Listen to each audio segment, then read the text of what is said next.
স্বপ্ন দেখাচ্ছেন তারেক রহমান। বিএনপির ভারপ্রাপ্ত চেয়ারম্যানের দূরদর্শী চিন্তাভাবনা আশার আলো দেখাচ্ছে গোটা জাতিকে। এরই ধারাবাহিকতায় দেশব্যাপী নেতাকর্মীদের প্রতি আহ্বান জানিয়েছিলেন বৃক্ষরোপণ কর্মসূচির। তারেক রহমানের নির্দেশে বাংলাদেশ জাতীয়তাবাদী ছাত্র দলের কেন্দ্রীয় কর্মসূচির অংশ হিসেবে 15 দিন ব্যাপী দেশের বিভিন্ন জেলায় চলবে বৃক্ষরোপণ। এরই ধারাবাহিকতায় বাংলাদেশ মেডিকেল বিশ্ববিদ্যালয়েও বৃক্ষরোপণ কর্মসূচি পালন করেছে গণতন্ত্র পুনরুদ্ধারের জন্য লড়াকু সৈনিকরা। আজকে আমরা এই বাংলাদেশ মেডিকেল বিশ্ববিদ্যালয়ের প্রাঙ্গণে আমরা যে নিম গাছ রোপণ করছি, আপনি শুনলে অবাক হবেন। যখন এই 24-এর গণঅভ্যুত্থানে 5ই আগস্টের আগে 3রা আগস্ট সাধারণ মানুষ এখানে আশ্রয়ের জন্য ভিতরে ঢুকেছিল, সেখানে ফ্যাসিস্ট লীগের দোসর ডাক্তাররা পর্যন্ত, যার দায়িত্ব মানব সেবা করা, সে মানব আহত করেছে, তার দ্বারা মানুষজন হতাহত হয়েছে। আজকে তার চিহ্ন আপনারা দেখতে পারবেন রয়ে গেছে। সেই জায়গায় এই নিম গাছের আবার কিছু ওষুধি গুণাগুণ আছে, সে কারণে মানুষের অসুখ বিসুখও কম হবে। এবং আমরা এই হাসপাতাল প্রাঙ্গণে এটি আমরা বপন করলাম যাতে সেখানে সাধারণ রোগীরাও যাতে তার কিছু সুফল ভোগ করতে পারে। আমাদের রাজনীতি জনগণের উন্নয়নের জন্য, জনগণের ভালোর জন্য, এবং আমাদের শহীদ রাষ্ট্রপতি জিয়াউর রহমান বীরুত্তম যে 19 দফা প্রণয়ন করেছিলেন, তারই ধারাবাহিকতায় সময় উপযোগী বেগম খালেদা জিয়া প্রণয়ন করেছিলেন ভিশন 2030। তারই ধারাবাহিকতায় সাম্য মানবিক বাংলাদেশ বিনির্মাণের জন্য আমাদের ভারপ্রাপ্ত চেয়ারম্যান জনাব তারেক রহমান রাষ্ট্র মেরামতের 31 দফা প্রণয়ন করেছেন। এবং 31 দফার মধ্যেই সকল সংস্কার আছে। নির্বাচন ইটসেলফ সবচেয়ে বড় সংস্কার, এর থেকে বড় সংস্কার আর কোনো কিছু হতে পারে না। এবং বাংলাদেশের সুষ্ঠু নির্বাচন হলে বিএনপি ভূমিধ্বস বিজয়ের মাধ্যমে রাষ্ট্র ক্ষমতা অধিষ্ঠিত হবে ইনশাল্লাহ। শহীদ প্রেসিডেন্ট জিয়াউর রহমানের দেশপ্রেম এবং প্রকৃতি প্রেম নিয়েও আলোচনা হয় এই কর্মসূচিতে।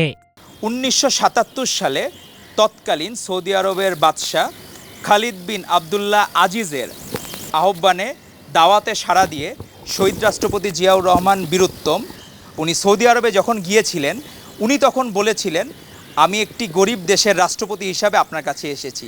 অনেকে অনেক কিছু দামি উপহার তাকে দিয়েছিলেন, কিন্তু তার সবচেয়ে পছন্দ হয়েছিল এই নিম গাছ। এই নিম গাছের সবচেয়ে বড় দিক হলো এটি নিজে কম পানি নেয়, কিন্তু তার পাতায় অনেক পানি ধারণ করে।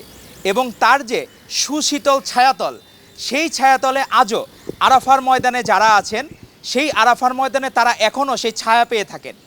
আজকে যখন বহুদলীয় গণতন্ত্র উনি প্রবর্তন করেছিলেন, সেই ছায়াতলে কিন্তু সকল দলের মিলন মেলায় পরিণত হয়েছিল। আজকে উনি যে আদর্শের বীজ বপন করে দিয়ে গেছেন, তার সুফল আমরা আজও ভোগ করছি। যখন 1981 সালের 2রা জুন তার জানাজা অনুষ্ঠিত হয়, সেখানে প্রায় 20 লাখ মানুষ একত্রিত হয়েছিল।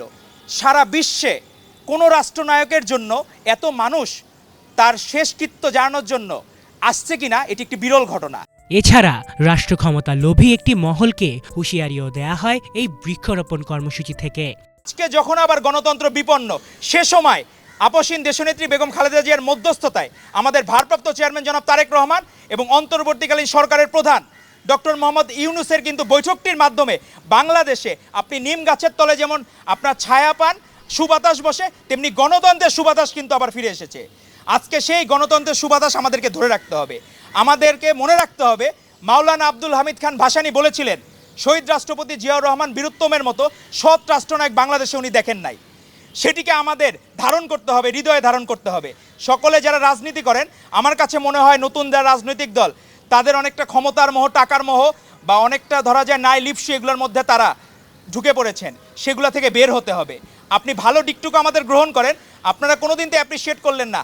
তারেক রহমানের লক্ষ্য সবুজ বাংলাদেশ, এবং তা পূরণে দেশের প্রায় সব জেলাতেই বৃক্ষরোপণ কর্মসূচি পালন করে যাচ্ছে বাংলাদেশ জাতীয়তাবাদী ছাত্রদল।